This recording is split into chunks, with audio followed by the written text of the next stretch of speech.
Do you think you have to chase meta in this game like HSR to clear endgame comfortably? I feel like you might.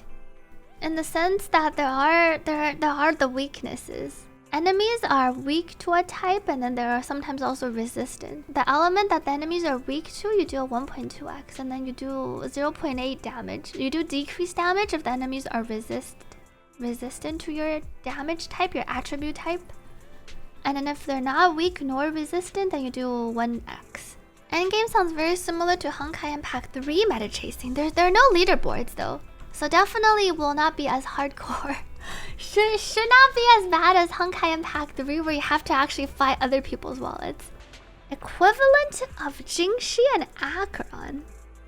What's a Jingxi mean? Like a burst DPS? What's an Acheron? What's the equivalent of an Acheron? Like a top tier DPS?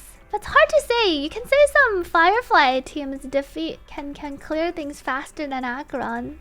Oh wait! I see Miyabi. Oh, I see her! Whoa! I wasn't expecting cutscenes with our... Wow. Wait, that looks sick! I can't wait for Miyabi to release! Is she gonna slash through?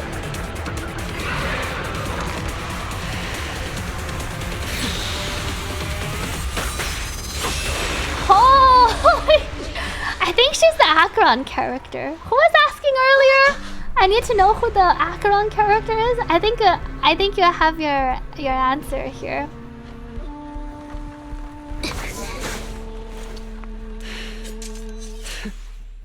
Wait, but I feel like they're not releasing on 1.1. Given that she's an ice attack, unless they change her, I don't think they would release another ice attack right away. Because we have Ellen. So either they're changing her kit and releasing her soon, or they're not releasing her soon. I could see the 2.0 release. Ellen is good.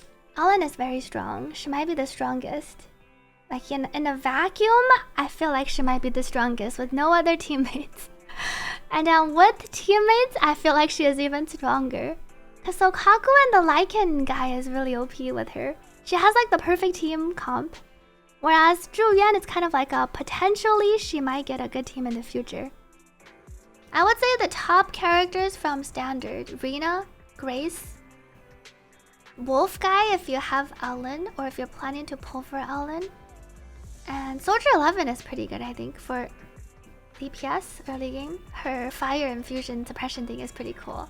And then I feel like Neko, Mia, and Coletta are the weaker two. But I don't think any of them are particularly bad. I think there's just some that are a bit better and some that are a bit weaker. I feel like the best team currently might be Ellen plus Sokaku plus Lycaon. But that requires one limited 5-star, a very specific standard 5-star. Sokaku at least is featured. Sokaku C4 even reduces ice res. The three of them combo really nicely together. Grace's best team. Grace I think really wants Arena. Grace, Electric, Anomaly. Grace can probably pair with Anton if you have Anton on 4-star. Grace, Anton, Ambi. Grace for some Anomaly buildup, Ambi for stun, Anton for DPS. Billy I feel like is weaker than Anton, unless you just like to play Billy as a DPS.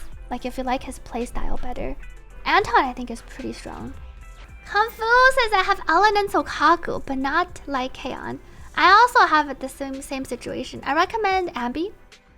Ambi as our stun character. We only have 3 stun characters. Lycaon, Ambi the 4-star. Ambi's the only 4-star stun. And then the Coletta fire stun. So I'm also running Ellen, Sokaku, and I'm running Ambi for the 3rd slot. Anomaly damage only scales with...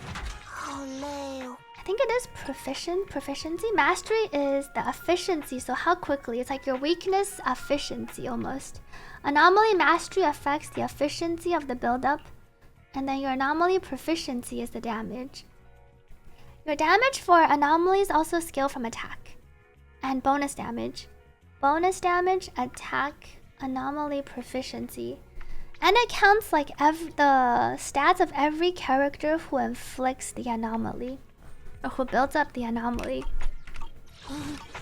On your anomaly characters, you usually have some passives that add to how quickly you can build your anomaly or how much damage you do.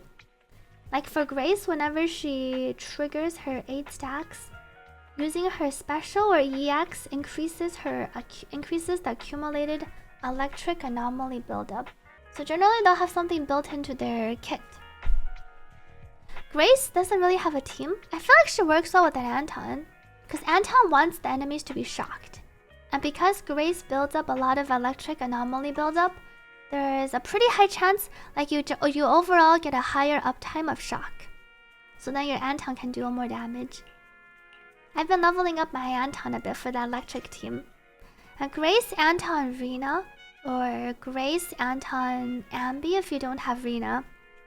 I feel like Grace and Anton in general combos pretty well. Because Anton's, I think, core, his additional ability, when Anton is in burst mode, when he's hitting shocked enemies for every 4 critical hits, he does need to crit, but he hits a lot of times. And then he can trigger an additional bout of shock. But it requires the enemies to be shocked when he's triggering this. Who's your main in this game?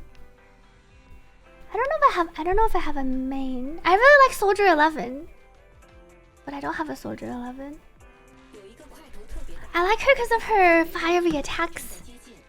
And I like the animations, and then the timing is interesting. But I like fire, ice, hydro, water. I find that I don't like electric characters that much. I'm more of a fire, ice type of, like, my preferences for the different attributes. I like seeing the fire effects, and I like the ice effects, and I like the water effects. Can relate. Despite some electric characters being like super cool and awesome, I find that I'm not that excited about them for whatever reason. If Miyabi was Electro, well, I don't think I will not like her anymore, but we'll see what she is. We'll see what she's like. Electro is more power focused? Not always. Dual wielding fire and ice sword. I would dual wield fire and ice sword. What about Pikachu? Pikachu is cute. Cute? What was that term? Cute is justice? Cute? As long as you're cute, it doesn't matter. Pikachu is really cute. You like Neko Mia? Do you think you should reroll? Wow, Grace I think is really good. I feel like in these games, it really does come down to your personal preference at the end of the day. Like, if you're not gonna have fun playing without Neko Mia, I feel like you should reroll for Neko Mia. Depends on how much you like her. Especially standard characters, you can't guarantee you'll get one until 300 pulls at least. So if you feel like you really like her, I would reroll. Is the order you place your team important? It kind of is. I recommend DPS first, stun second, and then your support third. Because your support can only proc quick assist onto your next character.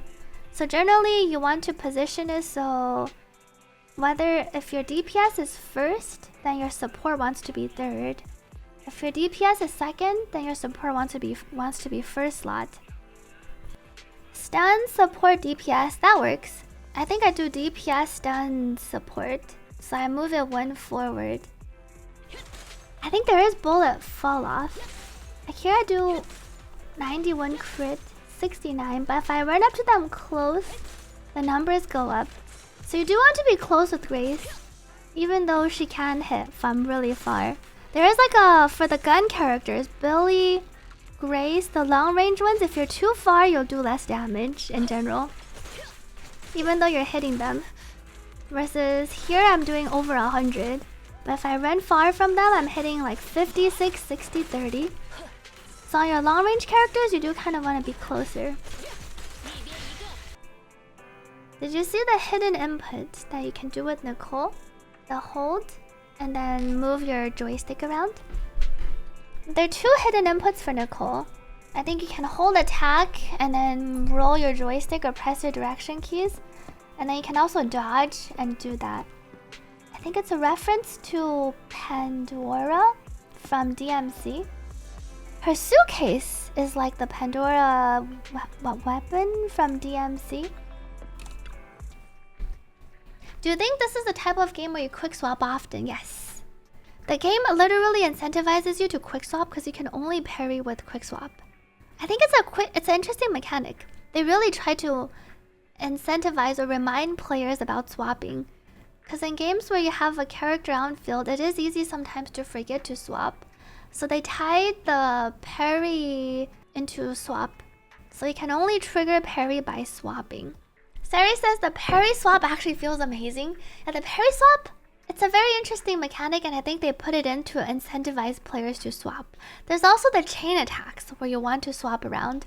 Every time you stun a boss, which is when you build up enough days that the number gets to 100, the boss becomes, or not the boss, enemies become stunned, so they're unable to move or attack, and then you deal increased damage. Every time you trigger a heavy attack on a stunned enemy, you can proc chain attacks, where you're invulnerable, and then your character, you can swap around on your characters and proc their combos. Boopons lets you pull on the Bamboo banner, which is like a separate in-game currency only banner. You can't swipe on the for the Boopons. And then the bamboos are like your battle companions, battle pets. You can kind of think of them as pets. They have an active skill and a passive skill, and they buff your main characters while also dealing a little bit of damage.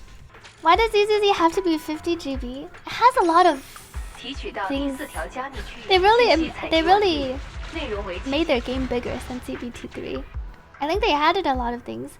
Instead of think of it as why does it have to be 50 GB, you can think of it as wow, it has 50 gigabytes worth of fun and gameplay and art and music and world building. Where am I going?